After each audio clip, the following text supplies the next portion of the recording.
Okay, what you got? This is a vintage children's book called The Mice That Ate Iron. Okay, I found that for you on eBay. The reason I purchased it because you really liked it when you checked it out of your library at school. You were in kindergarten or first grade, something like that.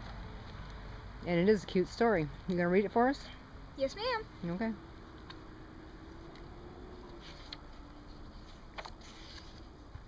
Who's the author? That would be A Fable Retold and Illustrated by Catherine Evans. Pablo lived in a fishing village on the coast of Spain. Pablo's father had been a fisherman. When he died, he left all that he had to his son. He left Pablo his sturdy fishing boat and his nets as fine as lace, and he left a big iron anchor. But Pablo was a gay young man. He played and sang all day. At night he danced with the gypsy girls. He had no time to fish.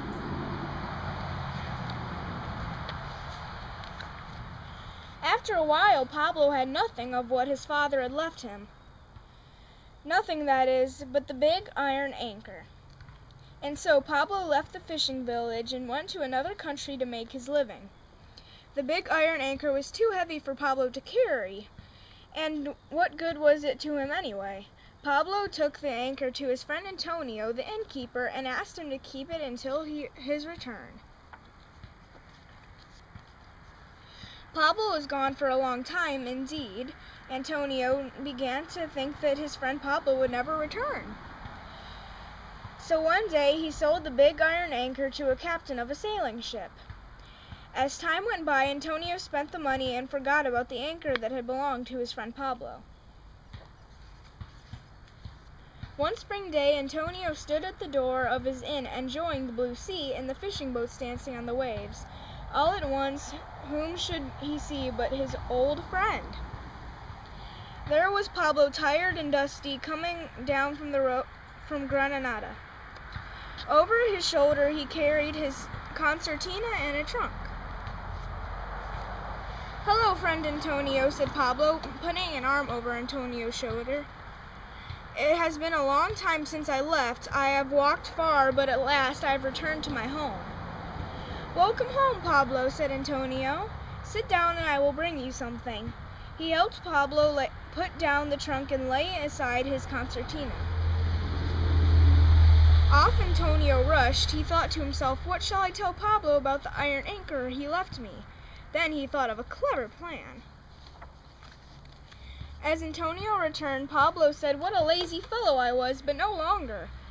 I have worked hard all this time. Now I have money to buy a boat and nets. I shall be a fisherman as my father was, and so now I will take my anchor." Antonio was ready. He made a sad face and said, "Ah, Pablo, the anchor has been eaten by mice.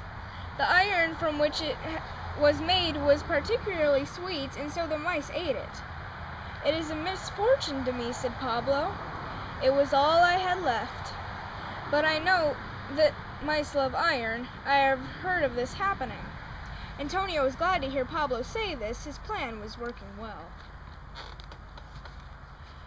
Pablo finished and stood up with a sigh, saying, "Dear friend, could you lend me your burro to carry my trunk and concertina up the hill to a cottage of my friend?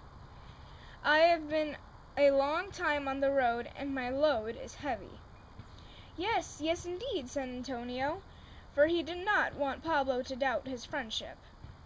He helped Pablo tie his trunk and concertina on the burro. Then he watched him set off up the hill. A few days later, Pablo again stopped to see his friend Antonio. "Where is that burro of mine?" asked Antonio. "Oh," said Pablo, "let me tell you. A strange thing happened. A big eagle swooped down and carried him off."